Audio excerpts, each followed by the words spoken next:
В эфире телеканала «Якутия-24 новости», в студии Иван Лазаренко и коротко о главном к этому часу. Комплекс мер будет предпринят властями региона, чтобы минимизировать ущерб сельского хозяйства от засухи. Вопросы строительства многоквартирных домов по адресной программе переселения граждан из аварийного жилищного фонда рассмотрены на заседании оперативного штаба. Аэропорт Нерюнгри будет закрыт с 1 июля по 1 ноября. На взлетно-посадочная полоса столичного аэропорта заработает в полную силу уже в этом году.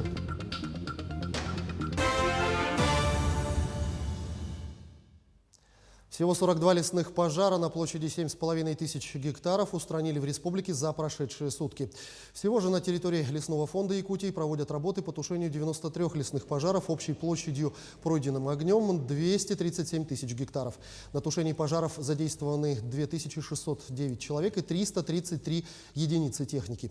По информации руководителя Департамента лесного надзора и охраны лесов Минэкологии Республики Владимира Иванова, задымленность в Якутске вызвана шлейфом дыма от обслуживаемых лесных пожаров в Горном, Хангаласском, Мегино-Кангаласском районах и рядом с городом Якутск. Самолет Ан-26 «Циклон» для искусственного вызывания осадков сегодня работает в Мирнинском и Сунтарском районах. Также вертолеты Ми-8 с водосливным устройством продолжают работу в районах республики. Тем временем соответствующий комплекс мер предпримут, чтобы минимизировать ущерб сельского хозяйства от засухи в республике. Об этом в ходе прямого эфира в социальных сетях заявил глава Айсен Николаев. Он отметил, что засуха нанесла урон в крупнейших сельскохозяйственных районах на западе и в центральной части Якутии. Конечно, меры необходимо предпринимать заранее. На эту тему я уже беседовал с заместителем председателя правительства Михаилом Никифоровым. Соответствующий комплекс мер будет готовиться и приниматься правительством региона. Конечно, мы сделаем все для того, чтобы минимизировать ущерб сельского хозяйства от засухи, заявил глава республики. По данным оперативного штаба, на территории Якутии зафиксировали 99 новых случаев коронавируса за прошедшие сутки. Так, в Якутске обнаружили 52 случая, в Верхневилюйском районе 7, в Жиганском районе 6. По 5 заболевших инфекцией зарегистрировали в Алданском, Амгинском и Нерюнгринском районах, по 3 в Мегино-Кангаласском, Мирнинском и Хангаласском, по 2 в Ленском, Усть-Алданском и Эвено-Бытантайском районах. Единичные случаи коронавируса выявили в Верхоянском, Вилюйском, Кобяйском и Чурапчинском районах. Ведущий медицинский исследовательский центр Москвы выступил с инициативой создать в Якутии пилотный проект скрининга по раннему выявлению рака шейки матки. Это чрезвычайно коварное заболевание, которое протекает практически бессимптомно, поэтому его легче предупредить, чем лечить. Согласно статистике, наша республика имеет очень высокие цифры по этому заболеванию, и к тому же, как отмечают специалисты, в последнее время болезнь молодеет. Оказать региону вашему, Саха-Якутия, для того, чтобы инициировать проект. Пока это будет пилотный проект по скринингу рака шейки матки, а впоследствии, может быть, и более организованный, для того, чтобы, во-первых, обратить внимание на эту проблему, потому что во всей России ваш регион является лидирующим по раку шейки матки среди женщин. И, естественно, помочь сохранить здоровье и жизнь женщины. У нас есть все инструменты для того, чтобы диагностировать, для того, чтобы поставить на ранней стадии заболевания. И поэтому, дорогие женщины, если вы меня слышите, пожалуйста, сходите к своему гинекологу, сходите к акушерке даже, потому что и акушерка может взять мазок, который покажет, может быть, ту или иную стадию заболевания. И к другим темам. Вопросы строительства многоквартирных домов по адресной программе переселения граждан из аварийного жилищного фонда на 2019-2025 годы и создание дополнительных мест в общеобразовательных организациях на территории города Якутска рассмотрены на первом заседании оперативного штаба республики по строительству объектов, проведенном главой Якутии Айсеном Николаевым. Глава региона сегодня подписал распоряжение о создании республиканского оперативного штаба по строительству объектов. Оперштаб создан для контроля за ходом строительства объектов, которые финансируются из республиканского и федерального бюджетов, а также внебюджетных источников. По словам Илдархана, проблемы, которые появляются при возведении объектов, связаны с отсутствием скоординированной работы между органами власти различного уровня, застройщиками, подрядчиками, а также появлением барьеров в виде излишних согласований. Новый оперштаб будет обсуждать проблемные вопросы строящихся объектов и предлагать пути их решения. В сегодняшнюю повестку вошли вопросы строительства многоквартирных домов и школ на территории города Якутска. Аэропорт Нерюнгри будет закрыт с 1 июля по 1 ноября. Об этом и о ходе реконструкции в других аэропортах республики рассказал в прямом эфире в соцсетях глава Якутии Айсен Николаев. Так, в Нерюнгри полностью реконструируется взлетно-посадочная полоса и строится новый аэровокзальный комплекс. В Мирном также строится новый аэровокзал и новая взлетно-посадочная полоса. По ремонту полосы в аэропорту Якутска глава республики отметил, что в первые годы работа проходила не очень правильно. Были допущены ошибки по проектно-сметной документации. В этом году строители должны сделать 625 метров новой полосы и пандус, который будет соединять старую полосу и новый участок. Это все должно быть сделано уже до 1 сентября, а затем пройти сертификацию. Лидер республики выразил надежду, что с октября, в крайнем случае с ноября, после окончания сертификации, полоса Якутска будет работать на все 3400 метров и также принимать любые суда. Всего 30 дворовых территорий благоустроят в столице республики в этом году. На это бюджет республики выделит дополнительные средства, порядка 150 миллионов рублей, сказал во время прямого эфира в соцсетях глава Якутии Айсен Николаев. При этом он отметил, что город должен направить средства на благоустройство еще 15 дворовых территорий. По словам Айсена Николаева, такая программа будет не разовой, а идти в течение 5 лет. Таким образом, каждый год 30 дворов столицы будут благоустроены на паритетных основаниях между Якутском и республикой. Администрация столицы совместно с Минтрансом региона планирует запустить проект 100 новых автобусов в городе Якутске к столетию образования ЯССР в 2022 году. После изучения ситуации в столице принято решение заключить контракт жизненного цикла на 7 лет. Автобусный парк будет предоставлен в пользование вместе с сервисным обслуживанием. Для этих целей в городе Якутске будет построен сервисный центр. Также будет функционировать офис, координирующий работу. Отмечается, что предоставляемый автобусный парк оснащается самыми современными цифровыми технологиями. День речника экипажи судоходной компании «Алроса Лена» встретят на рабочей вахте. Она длится с мая по октябрь в среднем 160-170 суток.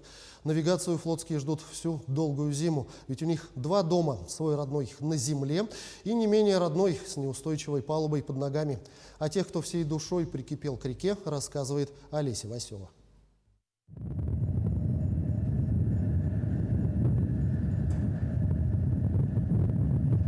В свой 3-й за навигацию рейс теплоход Владимир Герасимец привез в Ленск 1800 тонн груза, селитру и трубы для подразделений «Алроса». Разгрузка идет уже 2-е сутки. За ней наблюдает первый помощник капитана Денис Саунин.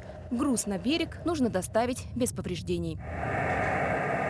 Ленск 1, Владимир Герасимец. Тем временем каждый из 8 членов экипажа занят своим делом. На капитанском мостике посменная вахта, даже когда судно в порту. На камбузе повар Любовь Ивановна готовит обед. Сегодня и 1-е, и 2-е, и выпечка. Матрос Татьяна Геннадьевна отвечает за чистоту и порядок. Здесь у нее все по-домашнему. По-другому нельзя. Экипаж на 160 суток становится семьей. Благо коллектив сработанный. Вместе не первую навигацию. Сам капитан на реке уже 40 лет. По-разному бывает. Бывают моменты, и у кого-то настроение плохое, у кого-то какие-то личные там проблемы. Но оно все проходит. Коллектив сплоченный, достаточно молодой, средний возраст, 35 лет получается. Друг друга понимает уже как бы без слов. Трудовая вахта речников длится с мая по октябрь. Каждый рейс 10 дней. Бывает и больше, если приходится работать на Нижней Лени. Но к таким вахтам все уже привыкли. И таких экипажей на каждом теплоходе судоходной компании «Алроса Лена». Полный плавсостав – 29 судов. День речника экипажи будут встречать привычно в пути. Нам удалось за прошедший период навигации перевести практически 1/3 планового задания на весь период. Все суда работают ровно, воды в реке достаточно, груза тоже достаточно, поэтому все идет по плану. Среди флотских случайных людей нет. Такие отсеиваются после 1-го года работы на реке. В экипажах остаются только проверенные люди, влюбленные в профессию и речную романтику. Олеся Васева, Олег Соснин, телеканал «Алмазный край». Церемония открытия 21-й спартакиады по национальным видам спорта игры «Манчары» в Бердигистяхе состоится онлайн с 7 июля. Церемонии открытия и закрытия будут показаны в полном объеме, но было принято решение провести их без зрителей.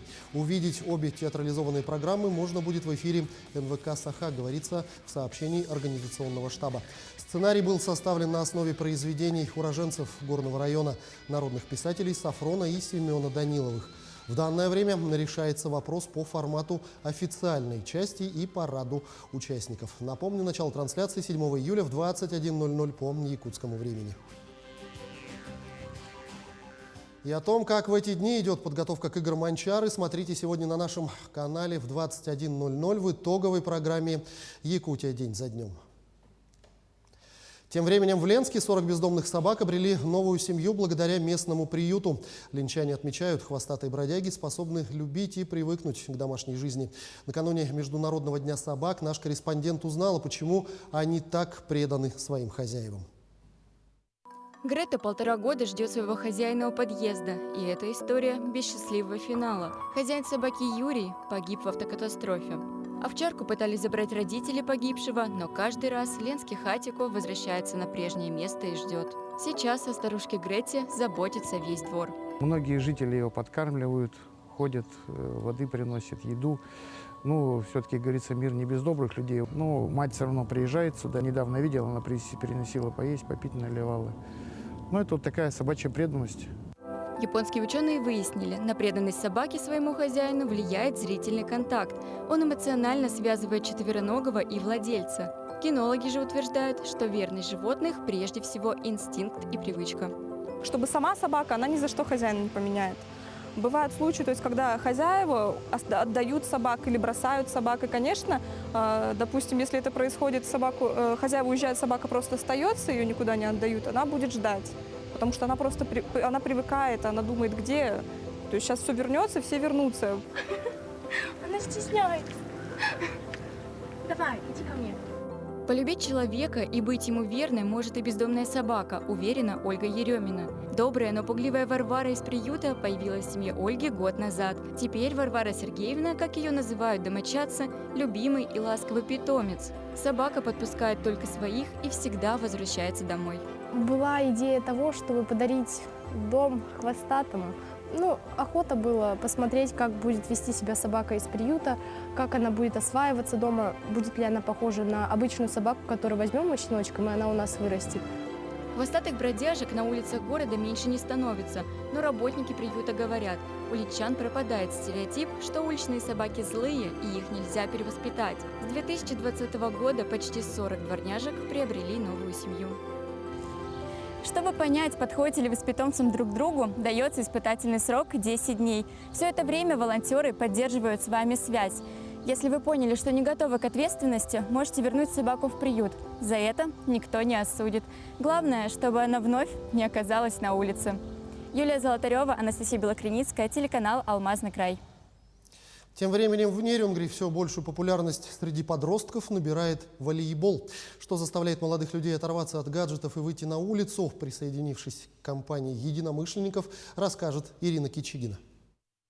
Этим летом компании играющих в волейбол ребят можно увидеть во дворах, на площади, в парке. Подростки, которые раньше даже не были знакомы между собой, объединяются, чтобы провести время с пользой для здоровья и приятно провести время. Однако, что стало толчком такого роста популярности этого вида спорта, мы даже не подозревали. Сейчас много подростков увлекаются аниме. И в этом году или в прошлом стало популярно аниме-волейбол. И большинство моих друзей, с которыми мы играем здесь, в парке, как раз посмотрели это аниме, и после этого вышли сюда на улицу поиграть, чтобы немножко развеяться как-то и тоже научиться играть. Вдохновились. Для того, чтобы попасть в команду, не нужно никаких специальных умений. Необходимо лишь прийти на одну из площадок и присоединиться к играющим. А дальше более опытные игроки помогут влиться в процесс и не осудят строго за пропущенный мяч или неудачную подачу. Да ничего, в следующий раз еще получится. Попробуй нижнюю подачу. Но есть и такие, кто, попробовав свои силы в школьных командах на уроках физкультуры, решил пойти дальше и записался в секцию волейбола в спортивной школе. Волейбол развивает, во-первых, физические качества. Для здоровья, само собой, понятно, он полезен. вот, как и любой вид спорта.